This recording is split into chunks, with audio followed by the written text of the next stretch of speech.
Okay, this is the third video going over assignment 3, the annotated bibliography, and I'm going to go over the example on the handout. As I mentioned in the first two videos, the first one is just going over the general instructions, and the second one is the rationale for why you're doing the annotated bibliography, and I also provided the structure. Now I'm going to go over the actual structure, an example for the annotated bibliography. Um, so, oh, and this is what I forgot to mention in the previous video when I went over the overall structure. So you notice that I have part one, part two, part three, part four. All right, these are just to indicate the different parts or sections of the annotated bibliography and how to structure it or put it together.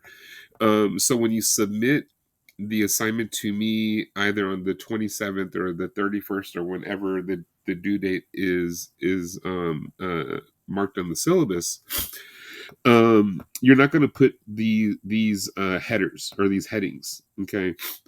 Because it's going to look like this, or sorry, this one example. All right, so like this is part one. This paragraph right here is part two.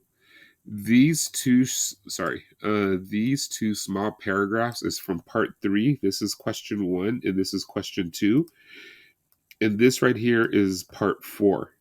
Okay, so this is how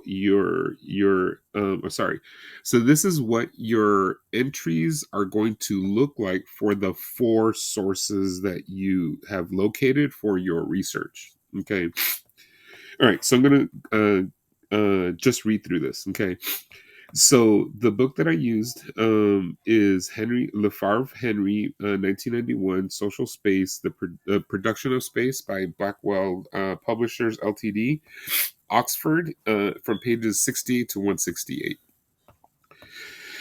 Just to sort of let you know, this is actually a truncated version of my annotated bibliography from when I started this research project like years ago.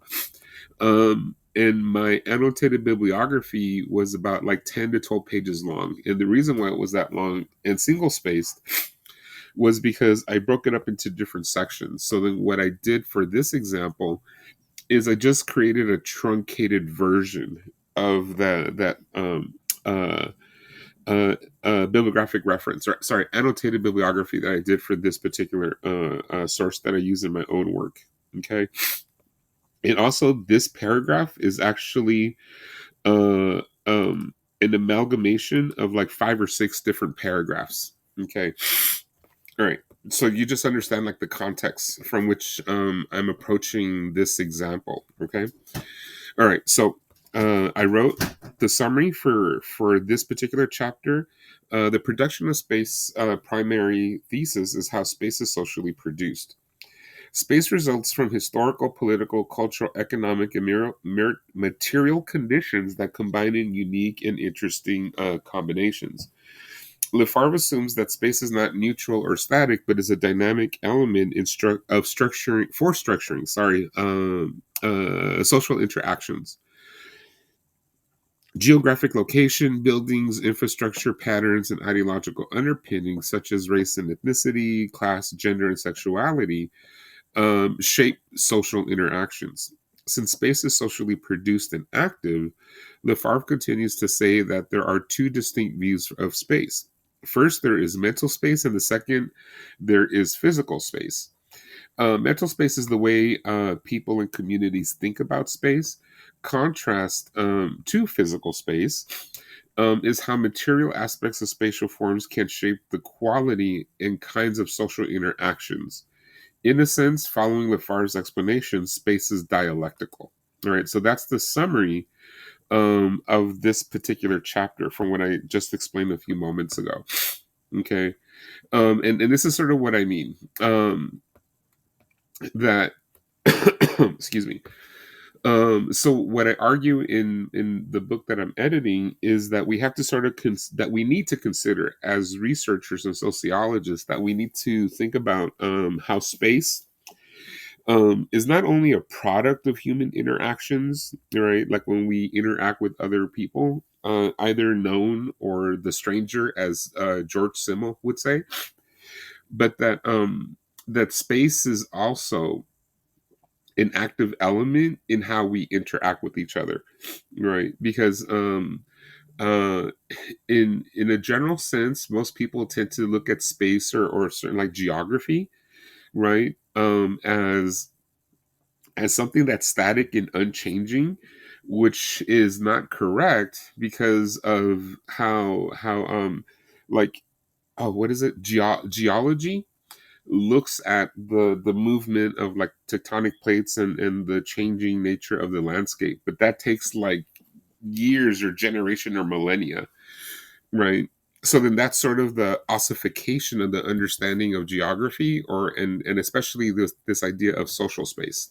So that's sort of the argument that Henry Lefebvre is making in this particular chapter, and also the overall argument of his book, to the importance and to learn how to recognize how to study and understand space as an important element in not only understanding human creativity and interactions, but also how it contributes to a lot of those things. All right. So like that's sort of the gist. But the point is that when you're writing this summary for the four sources that you located for your particular research, is that you have to sort of provide the information, ensuring that your reader understands how you are representing the information from the sources. So you're sort of like the devil's advocate, where you're representing your sources. So you have to be very detailed oriented, and you have to be very specific, right? And not providing like very broad comments where I can't distinguish if you're representing what the author is saying or is just something that you're just writing down to fill up space. All right. So if you notice, the way that I write this is also very specific to what Lefebvre says. All right. So that's what you're also going to be doing for this particular assignment. So then once you're done with the summary, then you're going to go to part 3, or questions 1 and question 2. So this is question 1, where I ask you to address why did you select that particular source? And I wrote, Lefebvre's methodology assists in understanding how to sensitize my thinking and observations about spatial formations. Using Lefebvre's trifecta of conceived space, representational space, and space as a representation to show how political figures, financial investors, urban planners, and community members understand spatial forms, and how each social group would think of and use space differently, leads to contradictions. So what I'm saying here is, depending from what position a person occupies in society, they're going to look at geography or the idea of social space in a different way. Political figures might look at social space as, well, who are the people who live in that community that are willing to vote for me? And what can I do for them or say to them that's going to convince them to vote for me? All right. For a financial investor, their whole thing would be, well, how am I able to make money if I invest money in this community? Like investing money to build homes or to upgrade and update like existing infrastructure, right? Or things of that nature, or even expanding certain communities. If the space itself is amenable to that, right? Oh, excuse me. All right.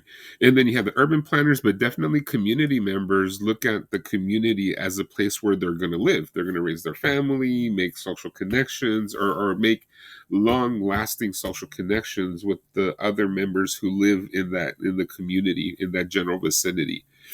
So when you actually pay attention to social spaces or communities or neighborhoods or even geography, you could start paying attention and sort of look at the different social groups that exist out in society and what their interests are in terms of how a space is experienced and how that space structures experience among the people who are involved in that particular location, if that makes any sense. Okay. Now, and then for number 2, This is what I wrote, and just to remind you, question number 2 is just asking why did I decide to use this particular, or sorry, how does this particular source add to my research? And this is what I wrote. Lefebvre's work adds to my analysis by assisting me with conducting spatial analysis from a materialist perspective. Space, as Lefebvre presents throughout his study, is the need to incorporate spatial analysis as an important element of philosophical, political, economic, and more importantly, social understanding. Right. So that's sort of what I mentioned earlier. Okay. And then this right here is part 4. All right. And this is what I wrote. And I just borrowed a concept from the paragraph addressing point question number 1, and that's representational space. So, representational space is how discursive and aesthetic principles represent a given spatial form. So that's how Lefebvre defines this term. All right. So this is how he operationalizes it. Right. And then this last section is how I intend to use this concept in my own work. Right. So then I wrote, Panorama City was once viewed as a community to work in, have children, and raise a family, and live comfortably in a working class community. This view changed during a pivotal restructuring of California's political, cultural, and economic landscape during the 1990s when the national economy was changing. So then what this last part is referring to right here is actually going back to the 1990s when like globalization became a thing. You also had the establishment of NAFTA, which is the North American Free Trade Agreement, which is a multilateral trade agreement between Canada, the United States, and Mexico, because it restructured not only the economies of these respective 3 countries, but it literally just restructured the economy where manufacturing jobs would be shipped either to Mexico or other places around the world. And then that caused an economic crisis in places like California, because California, due to the Cold War, was a manufacturing hub, just like Detroit and the Rust Belt. And the Rust Belt in the United States is like the middle part of the United States, going from like Chicago all the way down to the Gulf of Mexico. All right. Okay. So then, yeah. So like, this is pretty much how your annotated bibliography is going to look like. So you want to make sure that it looks exactly like this example. Okay. So you have part 1, part 2, part 3, and then part 4. So I'm going to stop it here, and that's it for this particular YouTube tutorial. And then I'm also going to do a tutorial showing you how to look for articles in a couple of the online databases. Okay. All right. Bye.